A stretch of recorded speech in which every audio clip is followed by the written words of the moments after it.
Assalamualaikum. My name is Fatimah binti Abdul Adim, and my number 2027. I want to present about explain the function of law and regulation in food service industry. The Food Safety and Quality Division (BKKM) in Wilayah Persekutuan Labuan is divided into 4 sections, namely domestic, complete, certification, industry, development and food service, and import. The division is headed by the Deputy Director of Food Quality Safety, who is responsible for monitoring the progress of all the executive sections.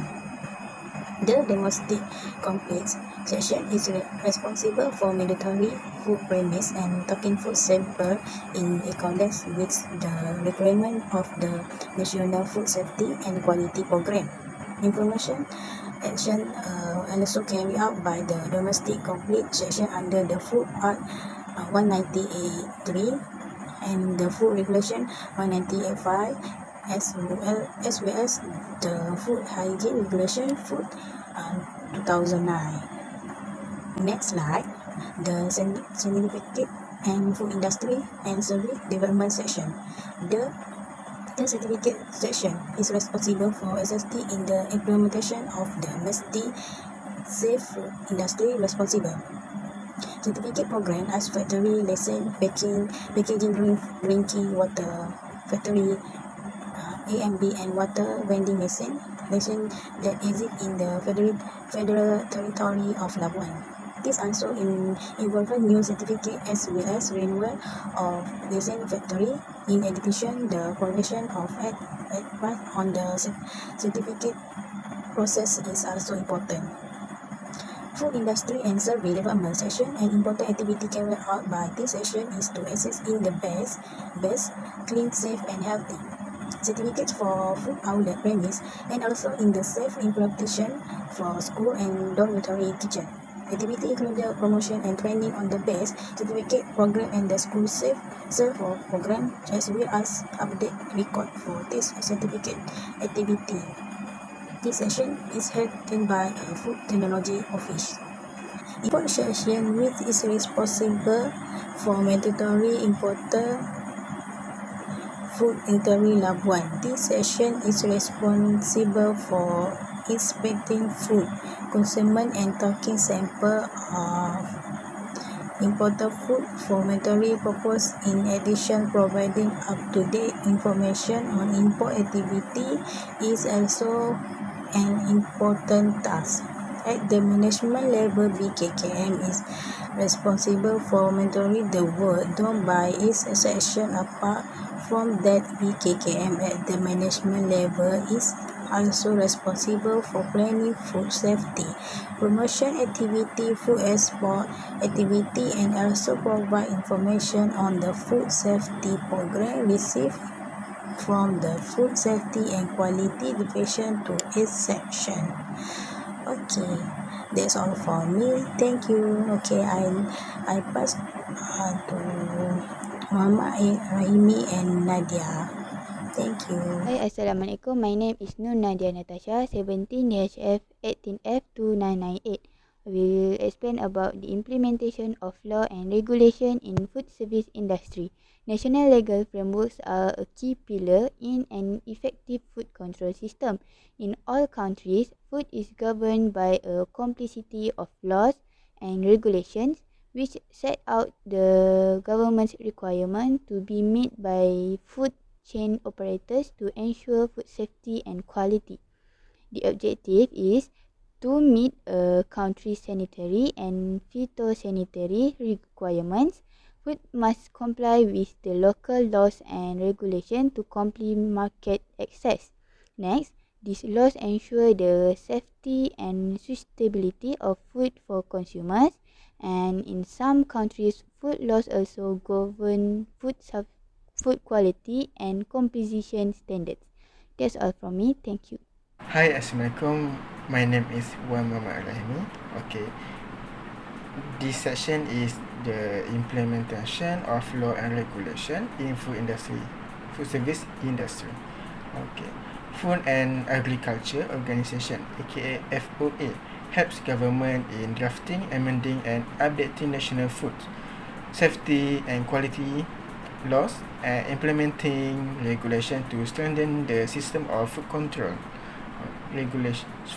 and surveillance in accordance with international law and best practice.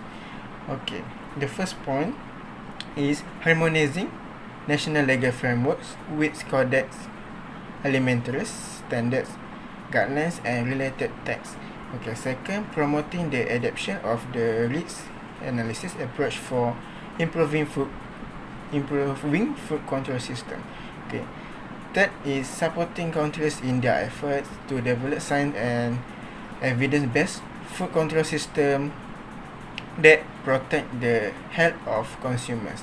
Okay, fourth is developing tools and guides related to various technical and managerial aspect of food control. Okay, that's all from me. Thank you. Hi, Assalamualaikum. My name is Zarina binti Rahim. My matric is 2003. Today, I want to share about importance of Syariah Criminal Offences Act 1997. 1. To protect the dignity of women. For example, Part 4, Offences relating to decency. This part has information about punishment to a woman, such as experiment not extended 3 years or YP 6 times. 2. To protect the religion of Islam. The Act explains that major offences such as ill-suiting the religion of Islam, ill-suiting the purity of Quran and other will be convicted of serious offences. 3. To protect infants and minors. Like Section 40, which describes all offences of growing or selling a baby to a non-Muslim, and he will be fined not more 3,000 ringgit or imprisonment for a term not exceeding 2 years or both.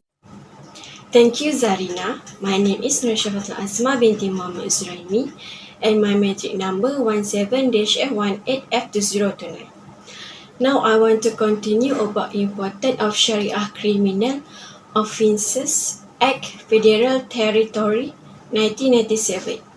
1. Prevent the development of Sharia crime. 2. Guarantee the freedom of self and society. 3. As a reminder, prevention to the public not to commit Sharia crime. 4. Establish order in society and the country. And 5. All justice. That's all from me. And next presenter is Siti Nuraina Akila. Hai, Assalamualaikum dan selamat sejahtera. My name is Siti Nuraina Akila binti Ahmad Zainawi. My matric card number is 17-F18F2031. Today, I want to present about identify current and emerging legal issue regarding of law and regulation in food service industry. Number 1 issue is Section 25, Liwat. Petaling Jaya, a 9-month-old baby was killed before being sodomized by her husband to her nanny on April 27. He said the autopsy found that the bruises on the baby's mouth were believed to be caused by the hand that chopped him to death, as well as injuries to the anus. The babysitter and her 36-year-old husband were arrested at their home in Kelana Jaya on April 29. Number 2 issue is Section 50, Disrespect for Ramadan. Kuala Lumpur, July 30, the Selangor Islamic Religious Department JAIS has confirmed nabbing 6 Muslims in the state so far for disrespecting the holy month of Ramadan by not fasting. JAIS Director Datuk Haris Kassim said that department monitoring of non-fasting Muslim during Ramadan is to ensure the sanctity of the month. For the next slide, I will pass to my friend. Thank you. My name is Fatina Akila binti Karim, matric number F2015. Today I would like to present about really current and immediate legal issue with law and regulation in food service industry. Firstly, in Section 50, disrespect for Ramadan, any person who during the hour of fasting in the month of Ramadan, like sell to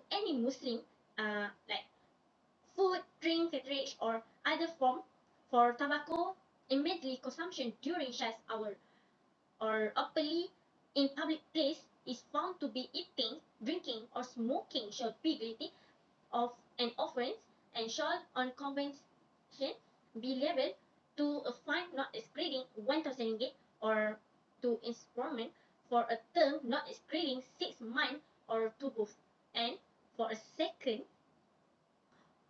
or a subsequent offence to a fine not exceeding 2,000 ringgit or to a imprisonment for a term not exceeding 1 year or to both.